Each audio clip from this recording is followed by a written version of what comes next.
Good morning, everybody. Welcome on this May 28th. Oh my God, what time is it? 8:15 in the AM, Eastern Standard Time. And flea market season, yard sale season has officially began. And it is the return of the rainy Sunday because it is pouring. Nothing says flea market season as rain during one of the first big ones. It's almost a tradition. All right. So anyway, we had a great time yesterday. My buddy Josh and I ended up hitting Hillsville Flea Market, and I didn't realize how much of a machine I am with this stuff. I'm used to going to these flea markets by myself, and I get this focus going. And it was kind of funny because Josh apparently, I don't know if it was a Fitbit, but that I went with my buddy. I don't know if he had a Fitbit. I guess that's probably what it was. But within 2 hours of being with me, he got in his 10,000 steps, and we still weren't done. Now, the pickings were slim uh, at this flea market. One of the vendors I've been going to for years is out. He got rid of all his comics. And then a few people were telling me, one or two people were telling me that they're waiting until the Labor Day. Hillsville Flea Market is the flea market down there in Virginia, close to the North Carolina line, where the whole town for decades, for over 40 years now, turns into one big, huge flea market. The one for this weekend, though, is about half the size of what they end up doing during Labor Day. So pickings were slim, but we still had some fun, still found some stuff. And I will admit there's a few things that I got just because I was there, didn't really need them. But that's the fun of the hunt. Okay. So, first of all, I got to say we lost Tina Turner. I want to Tina Turner and I go back many years. I don't remember not knowing Tina Turner in my house, from Proud Mary to Nutbush to Thunderdome and beyond. Okay, I was actually going to pull out some of my vinyls and stuff to do that, right? But one of the songs that hit me when I was 12 with her that really got me, that I thought was like fantastic, is like when you're a kid of the 80s. You had the post-apocalyptic genre going on that was just enmeshed in it. I loved all that stuff, right? So she had a "We Don't Need Another Hero" from Mad Max's Thunderdome, but she had another one called "One of the Living."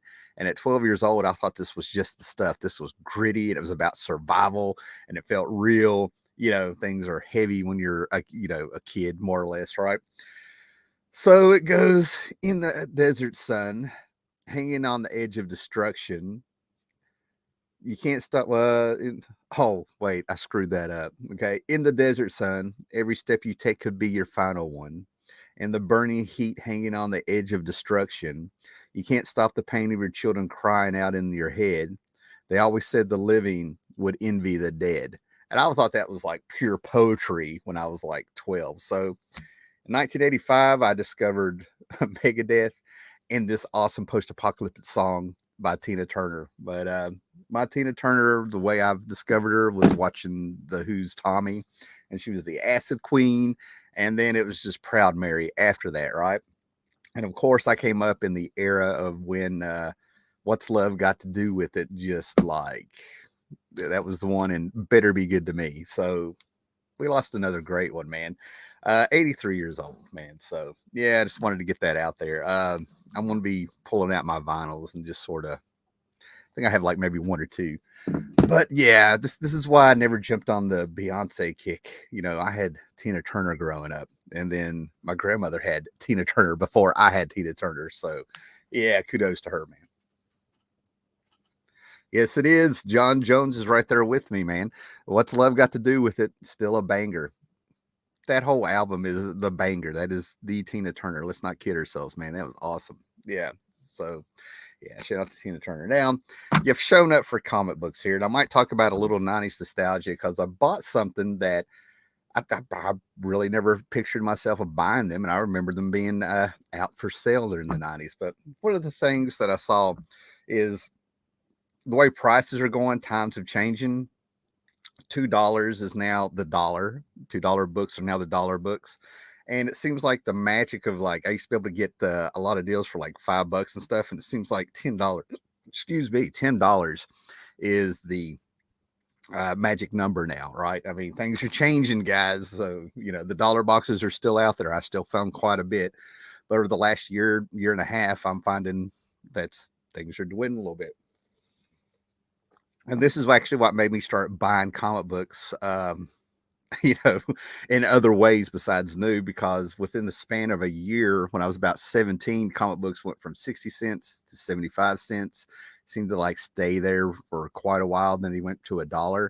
And then after that, it went from $1 to $1.25 to $1.75 to $1.95. And I'm like, I'm done. And then that's when all the howler hustling really started. Started getting my comics and wasn't paying that much for them. That was a lot, that was quite a bit back then, with the accumulation of what I would buy. But when I was growing up, there's many staples that were in the house that I've talked about many, many times over the years. Talked about the uncle and the stepdad having all the comics in the house and all the horror magazines and Conan and everything like that. But I think the sweet spot for this particular magazine, in my opinion, when this magazine was really relevant and really talked about social issues and was comedy, it took the piss out of a lot of stuff, and they even laughed at themselves. You had like Al Jaffe, you had Don Martin, names to me that should have been household names, and it all comes from EC Comics roots with Jack Davis and things like that, right? But they had these great things, great covers and all that stuff. Mort Drucker and everything like that. To me, these guys were like superstars and stuff, right?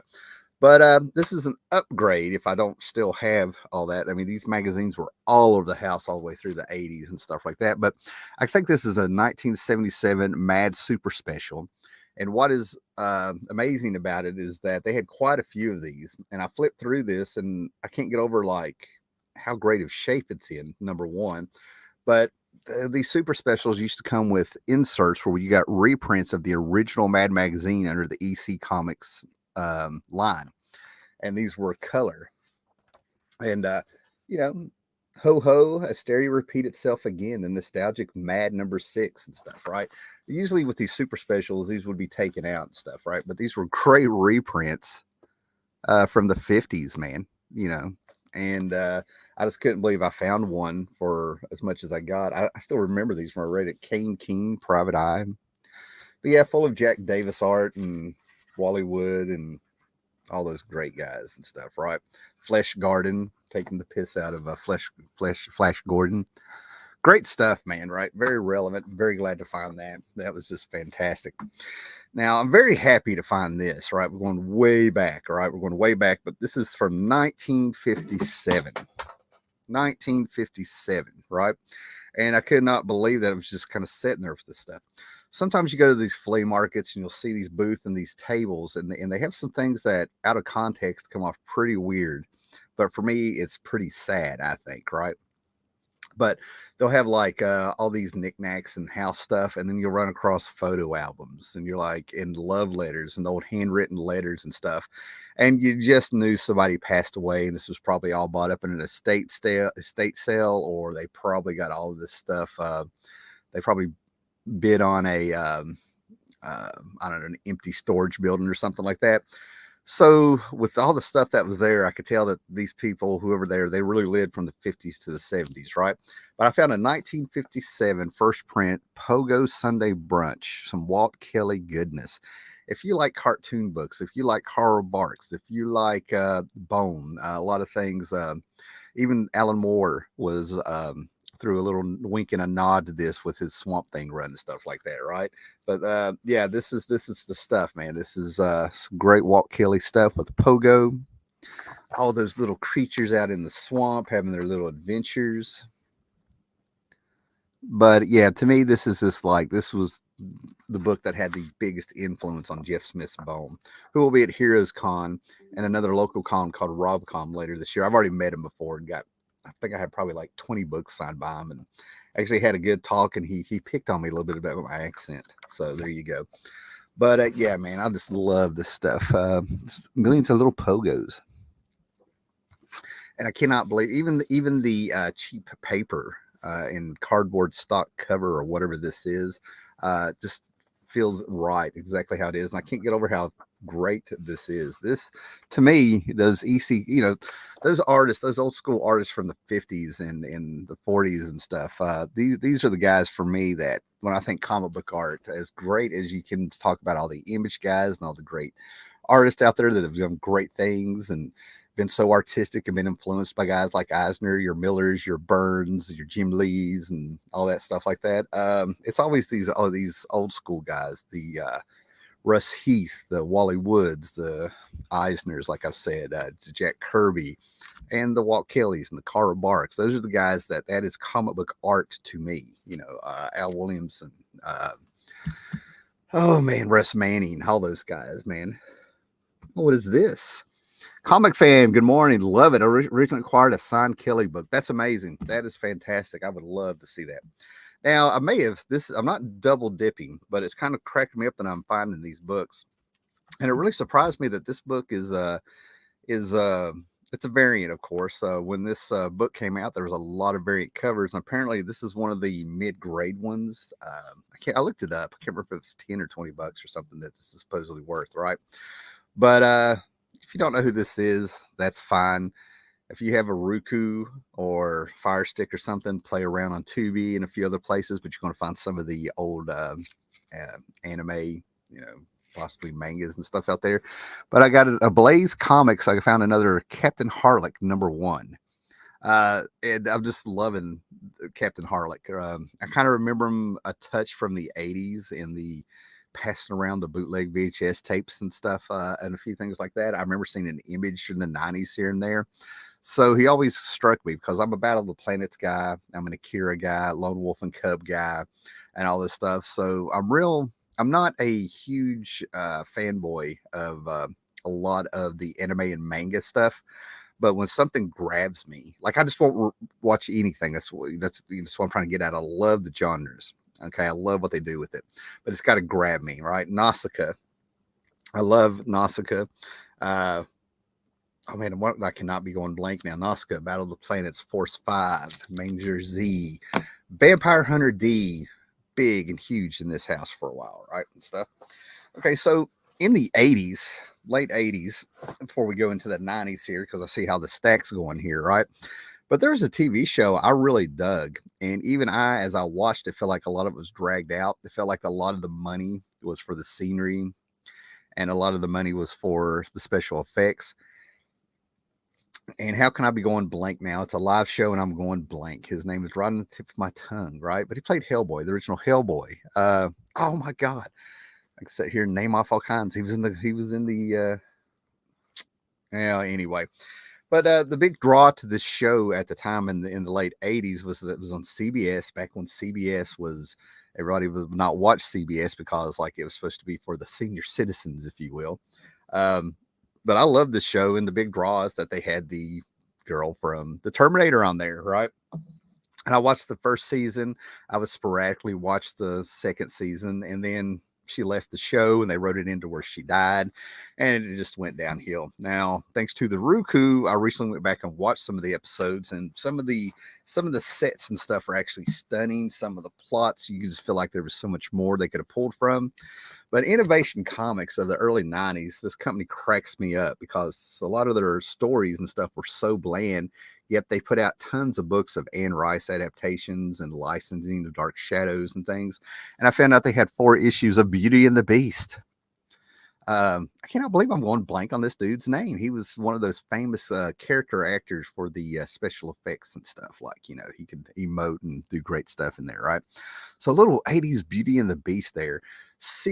There was a secret civilization of people who lived in New York, and they lived underground, and they were more educated, and they dressed like they were in Arthurian times. You know what I mean? Like, they were much more civilized than the wild people up there in New York. And it was people who found their way and were lost and got away from the real world and stuff. And of course, there was the mystery of the beast, Vincent, Oh man, it was great stuff and stuff. But I found that stuff. Now we're going to get into the part where I was going to talk about a little bit thing about I've noticed about 90s nostalgia, because I never in the world thought I would get these books, right?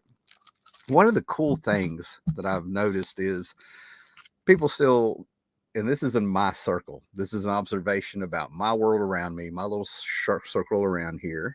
Ron Perlman, dear God, Jesus.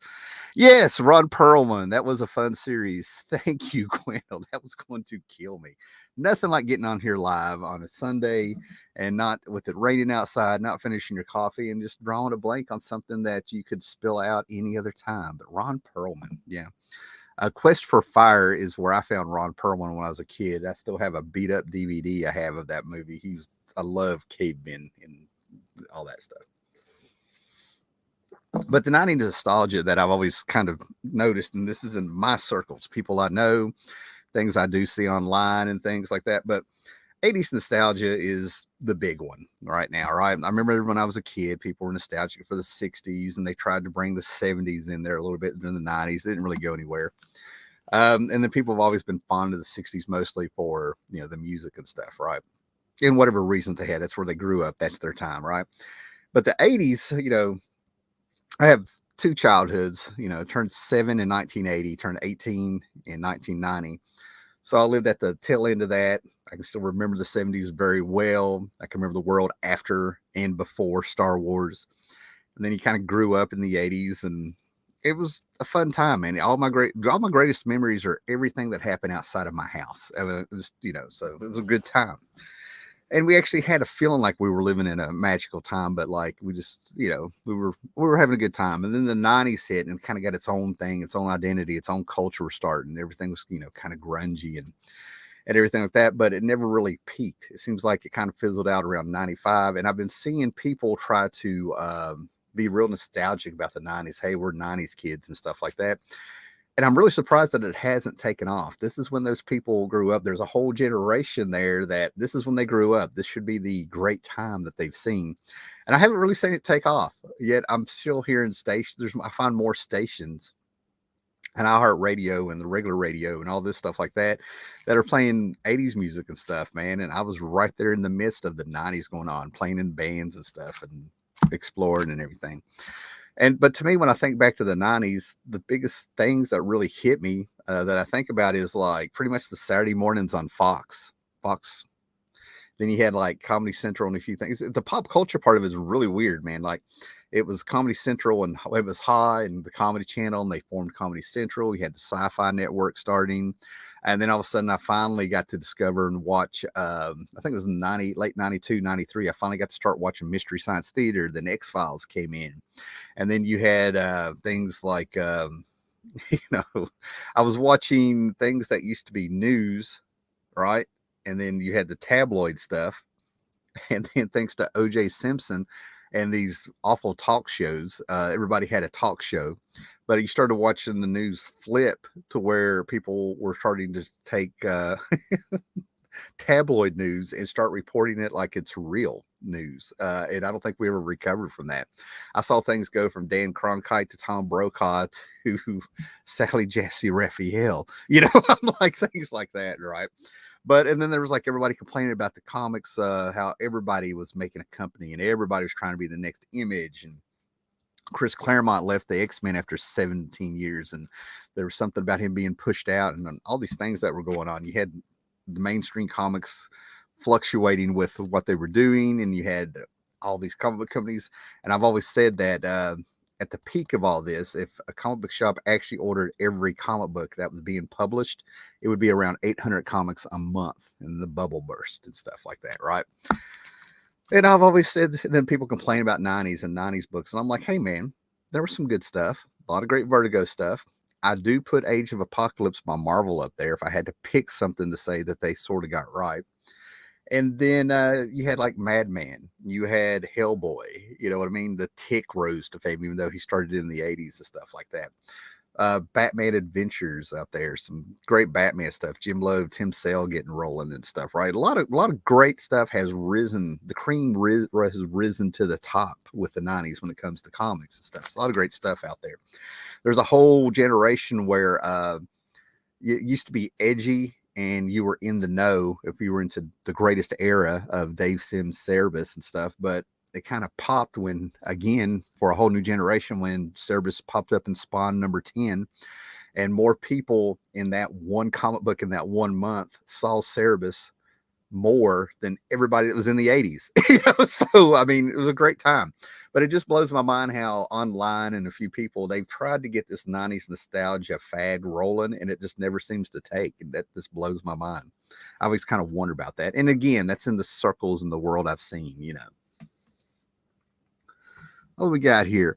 Most of my daytime TV in my nan's house, Ricky Lake and Jerry Springer reruns in the 90s. Yeah, that's what I mean. If you want to get nostalgic about the 90s, you got to go back to those talk shows. That seem to be the stuff.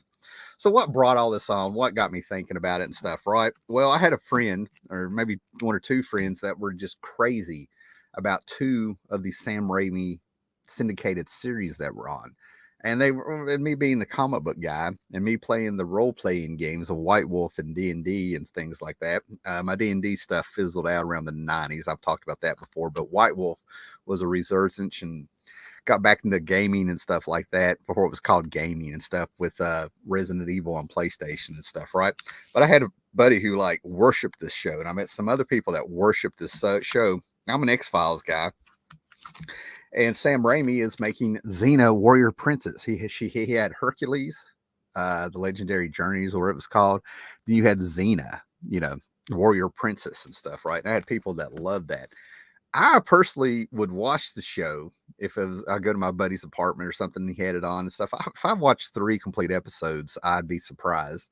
But I got it. Like, I could watch this and see kind of the cheese. To me, it was the Batman 1966 show for the 90s. You know what I mean? That's what it felt like to me. It felt real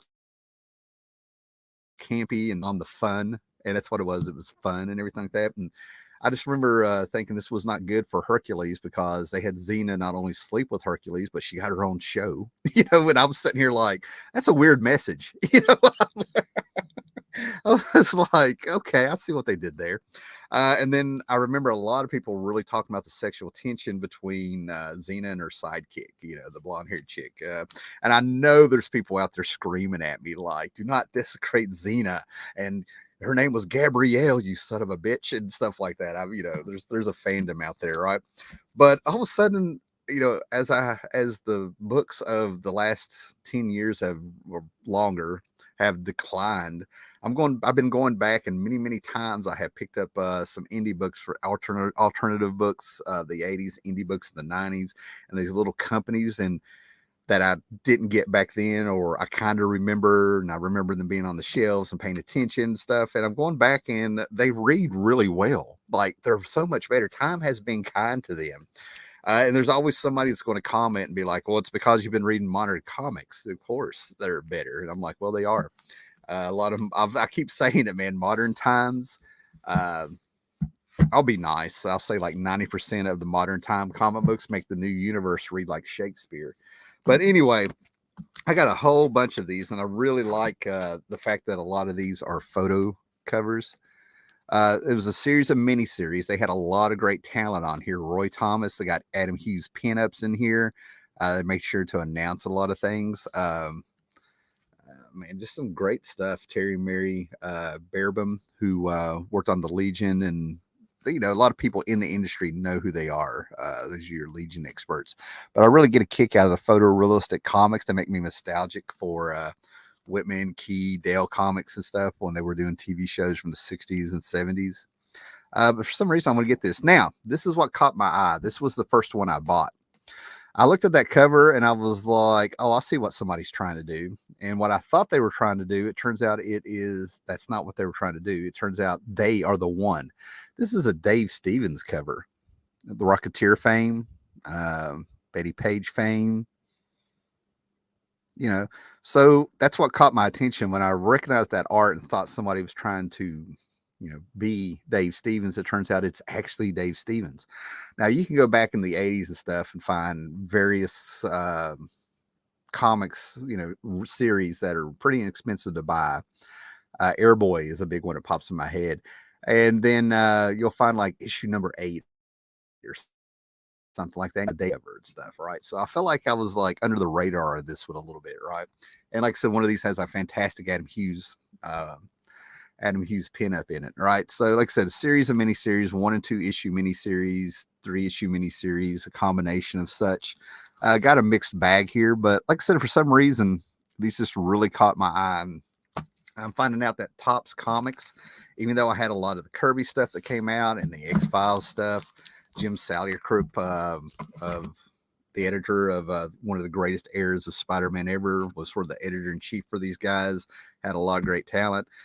Mike Mignola was there doing a few things with Roy Thomas and Dracula and some movie adaptations and stuff. I found out that was a really fun company, so kudos to that, man. It was a good time.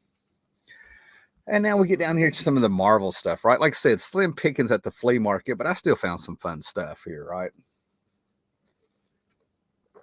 And so basically one of the things I found, I got a kick out of this, even though the quality of the 80s cartoons back in the day, you could tell when tons of cartoons, if you were there, this is not news. If you weren't there, this is probably not news, but a lot of the cartoons that we got, the animation we got, were pretty much to sell some toys. They were big commercials, if you will, to sell some Thundercats and some He-Man and stuff, right?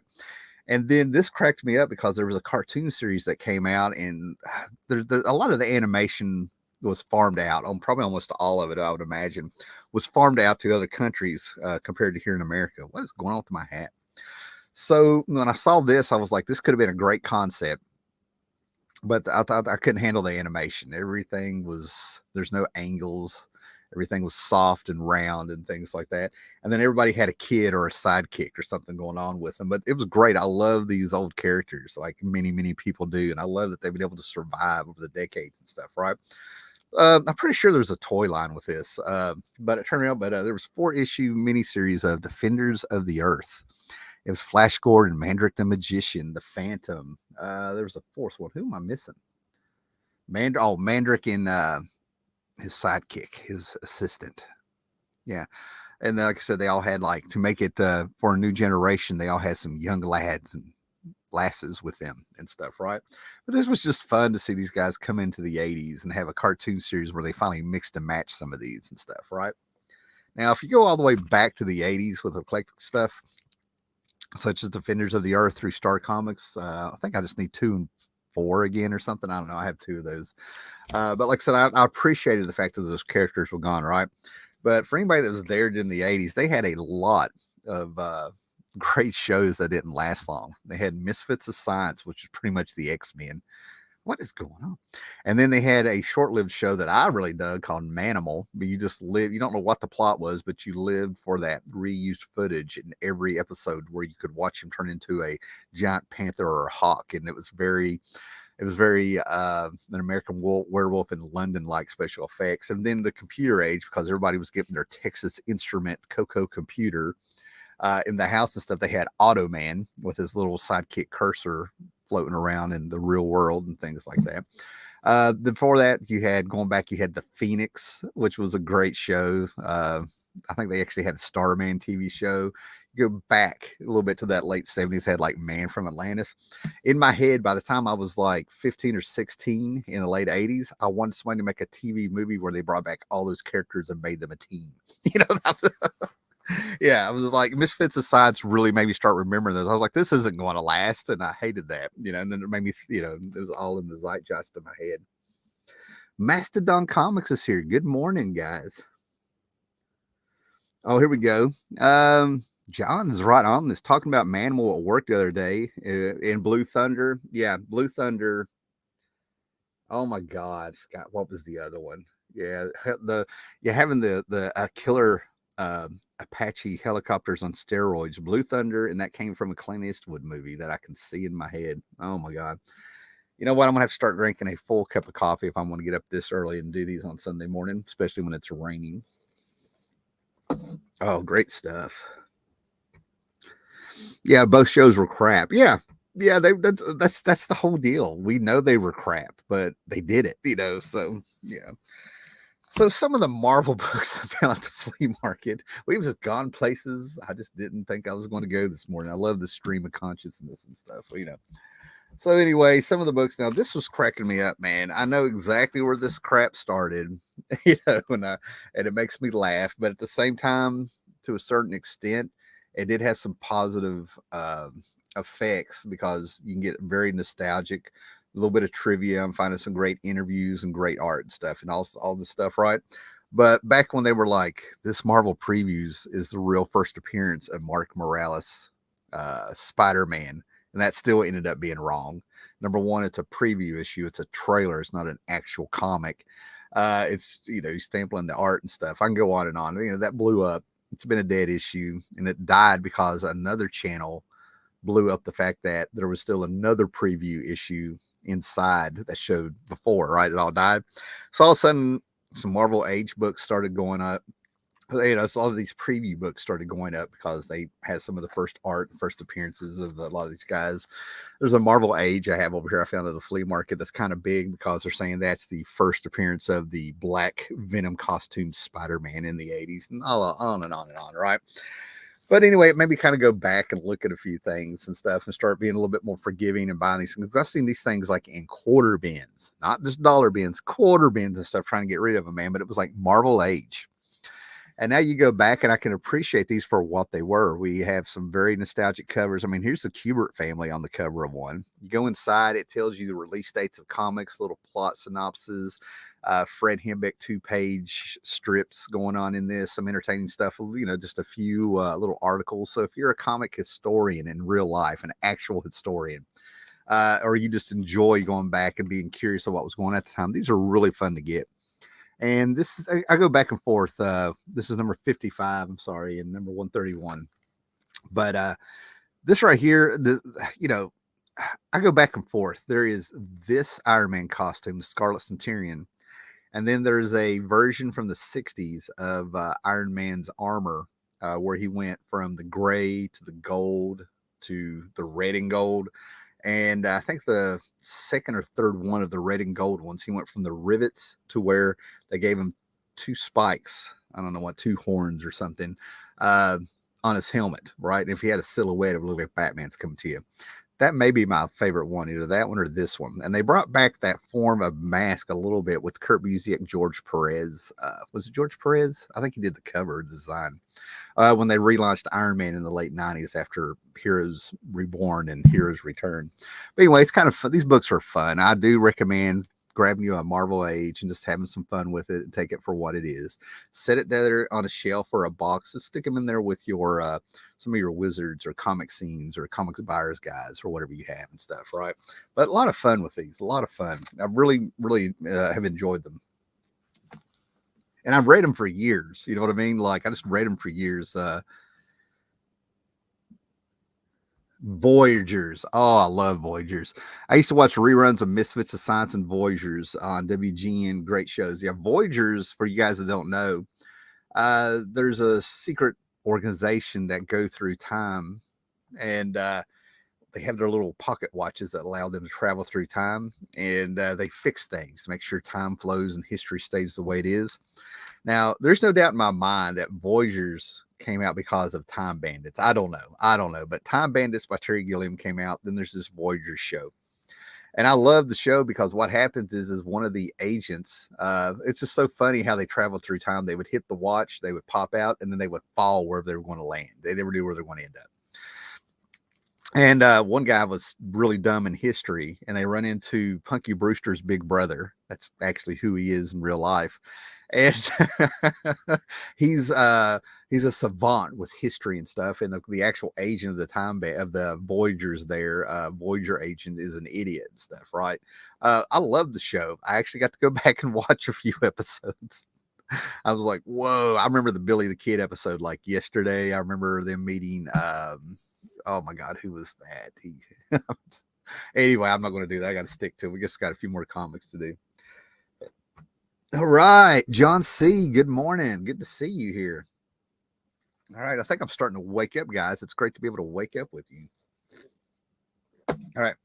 So what I like about being on the hunt for a few things is that there's things that you'll find and you'll end up completing them. You're not really looking for, like a 4-issue miniseries or a comic book series, but all of a sudden you'll just be out and about, and over the course of a few weeks, a few months, or whatever, you start running across every issue of this, and you're like, I'm come this far, I might as well get it.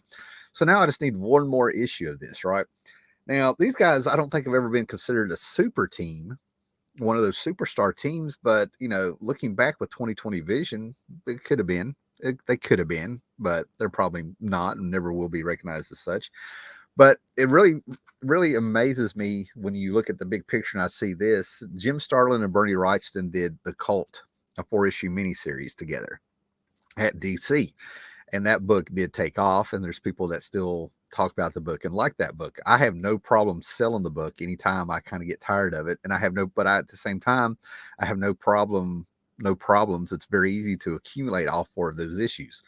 Well, their answer to this over at DC apparently is they did The Punisher POV, and it was a 4-issue prestige format miniseries. No, I have not read this yet because I just need one more issue. I'm finding these for $1 a piece, but it's Bernie Wrightson and Jim Starlin, so those 2 guys deliver.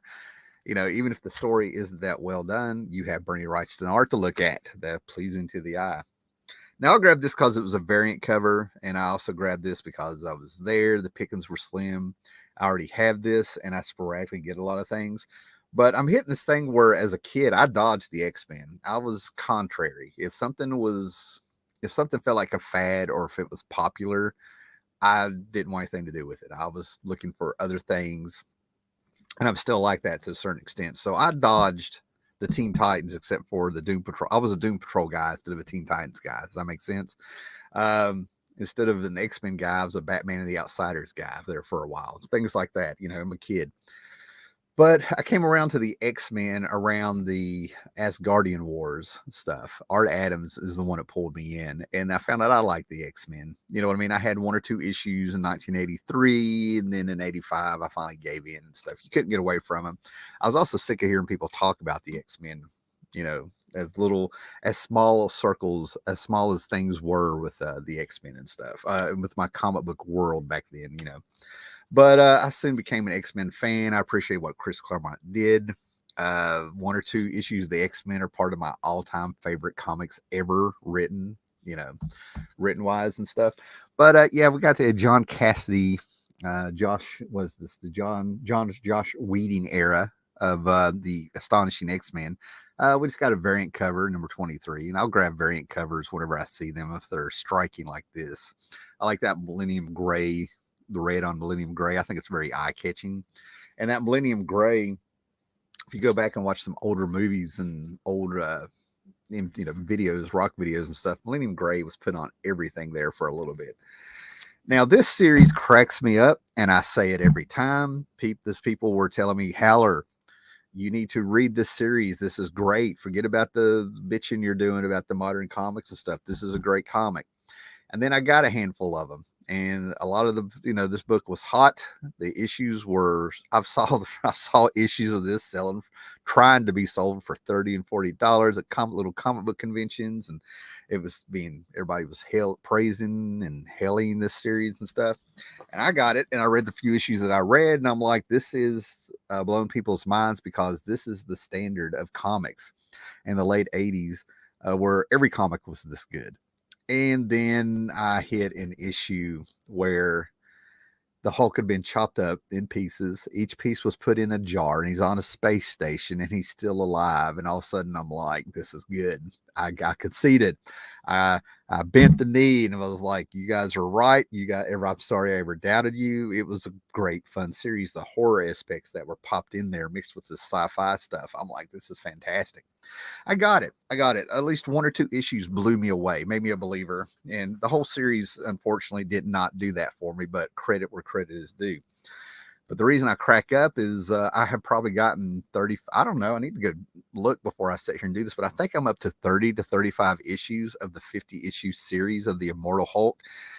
I keep finding them in dollar bins. I'm going to end up completing this series. I've got now the trick is I don't have an actual number 1 and number 2. I have the director's cuts that came out, right? But I have no doubt in my mind that if I keep going and keeping this in the back of my mind, I'm going to end up probably completing this whole series as a challenge to myself, $1 a piece. Now, will I get an Incredible Hulk number 1 or number 2 for $1? Probably not. But at this point, you just never know. I've been very fortunate of finding a lot of key books over the last year for super cheap in these boxes and stuff, right? But yeah, Immortal Hulk, I do recommend the book. And like I said, I don't take credit for the recommendation. I had people consistently telling me, you need to check it out. You need to read it. This is great. They were right. They were completely right. Yeah, we got a believer out there. John C. enjoyed Immortal Hulk, and I have no doubts in my mind John C. knew about it before I did. He knew how great it was way before I did. Yeah. Just because you have a YouTube channel doesn't mean you're the first of anything. That's one of the things I kind of like want to shout sometimes when I do check out YouTube on a few things, a few other channels. Now, like I said, we're at the point of a couple books where these aren't going to blow you away, but I'm determined to fill in these books. I went on a hunt where I decided I was going to get like issues 225 to 300 of Cerebus. I looked around, I had so many Hellblazer books, and then there was this year, probably around 2000, I would guess 13 or something. But if I really went back and looked at my videos and found my Hillsville flea market hauls from like yesteryear, there's a year where I found a ton of Hellblazer books for 17 cents a piece is what it came to. All right, I bought a whole bunch of comics off this guy for a great deal. When I got home and did the math, it came to 17 cents a piece. And then I hit Heroes Con a few years later and got another big chunk of this book, right? And then, of course, the TV show hits and the movie didn't really affect it too much and stuff. But it was like Hellblazer. So I had so many Hellblazers. I'm like, I'm going to go for it. I'm so close to having all the issues. I might as well just get all 300 issues. And then I started reading them again. And I'm finding out that the quality and the consistency that went through those books just wasn't there. Garth Ennis run, get it. Peter Milligan run, you might like it. Oh, they brought in Warren Ellis. Oh, the return of Garth Ennis. And then, Jamie Delano, Garth Ennis, Warren Ellis, maybe Pete Milligan. I think there was a guy named Mike Carey. I can go on and on. Then they had 3-issue stories where they pulled in people like Jason Aaron and stuff, and the quality was up and down. I'm like, 300 issues. I'm either you can be a completist, or you can be honest about what you want to read. So there's a series called Excalibur you might have heard of. And there was no doubt in my mind that Excalibur came about because of in my opinion, as a guy who was looking at the stuff as a customer. But in the grim and gritty 80s, you had a book that just took off and had a lot. They had a good 5-year run with a bunch of sequels and annuals and specials and quarterlies and Europe versions and stuff like that. And that was Keith Giffen, James DeMonte's, Kevin Maguire, Justice League. In the midst of all the grim and gritty years and stuff, they come out with a book that is hilarious and light, with a few moments of to remind you that these guys are heroes and stuff, right? And then all of a sudden, after the more like Massacre and a few things that went on, maybe followed the Mutants or something, right? They came out with Excalibur by Chris Claremont and Alan Davis. And it was funny and hilarious and and had a lot of humor, and it was light. And then it went up and down, and they brought in Alan Davis, who both wrote and drew it for a while. Then they had Scott Lobdell and some fill-in guys. And then all of a sudden, there's this guy rising. To me, this guy's always been a superstar writer. I don't want to talk about him personally. I could care less, I don't even want to talk about like cancel culture or whatever, right? But anyway, this guy was like rising, and I always thought the guy was a superstar, right? And all of a sudden they hand Excalibur to him. Oh my goodness, they did it again. They handed Excalibur. It's like John Constantine. Let's actually hand him over to somebody from Great Britain, from the kingdom, from the pond over there and stuff like that. And Warren Ellis came on, and he did this really great run of Excalibur for a few years, right? So I'm just filling in those issues. I need the last issue 125 and maybe 2 more issues of the Warren Ellis run here. And what's funny is that to me, there was John Constantine light characters that would come in. There's 2-3 characters people have made because they couldn't get John Constantine, or they wanted to do their version of John Constantine. And this has a guy named Pete Wisdom in it that he brought in, who was John Constantine. So you have a secret John Constantine Hellblazer character running around with Kitty Pryde Wisdom. You see what he did there? And then I love this stuff. I didn't really need to get these, but I don't know, two of these are upgrades, and the other one I'm like, I might as well get it and get a run going. But one of the things I love is, like, I reached the point where I had delved into comics so much and been into comics for so long and read things in the comics that my mind put things in a way where there was so much buildup for the Justice League and the Avengers that I figured out that there was really nothing they could do that would long term. The stakes couldn't be high enough because at the end of the story, you can't mess with the franchise. And I knew that Marvel and DC would have a pissing contest. So once we got our Justice League Avengers crossover, if it ever happened, which it did years later, and it was fantastic, that there would be no stakes. At the end of the story, it would be like X-Men and Teen Titans. It would just be a story that's there, nothing would really come out of it. I expected more from my comics apparently back then, right? But this, so then I started thinking about the B characters and the archetypes and the wink and the nod stuff and everything like that. So I wanted to see the Crime Syndicate versus the Squadron Supreme, despite the fact those are two Justice League knockoffs. You know what I mean? So, but I'm a big fan of the Squadron Supreme, Squadron Sinister, and this is an upgrade for me.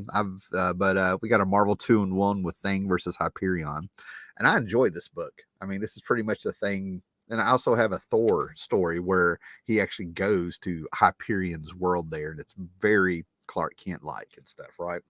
I'll pick up Squadron Supreme stuff all day long. And then I got a number 23, guys, of Marvel 2-in-1, Thing and Thor together. I mean, we're going back to some right there in the Bronze Age. Got to grab that stuff. And then I got this one, man. This is in 1980, and I have no idea. I'm pretty sure. Okay, if you guys were there in 1980, I was 7 years old. But in the late 70s, 79 maybe, we had a Saturday morning cartoon called Spider Woman. I just sold the VHS collection about a month and a half ago. But I think it's on Disney Plus. I'm sure it is. But Spider Woman, Spider Woman and She Hulk came about. Stan Lee said it himself, is that they just knew that people could make female versions of the heroes, and they wanted to create these heroes to get the copyright before somebody else did. There was already a Spider Woman villain in the Legion of Superheroes, but whatever. But they also had the Hulk TV show with Bruce Banner, right? And then all of a sudden we got a Marvel team up where there's no Spider-Man, but we got our Saturday morning cartoon girl and we got our Incredible Hulk TV show going. So somebody was like, wouldn't it be fun? I'm imagining. This is how I think it's came about, where we got Marvel team up with Hulk and Spider-Woman. Sometimes it's not just about the comic book. I have no idea if this is a good comic book. I would imagine it's going to be a comic. You know, it's just going to be a standard story from the 1980s.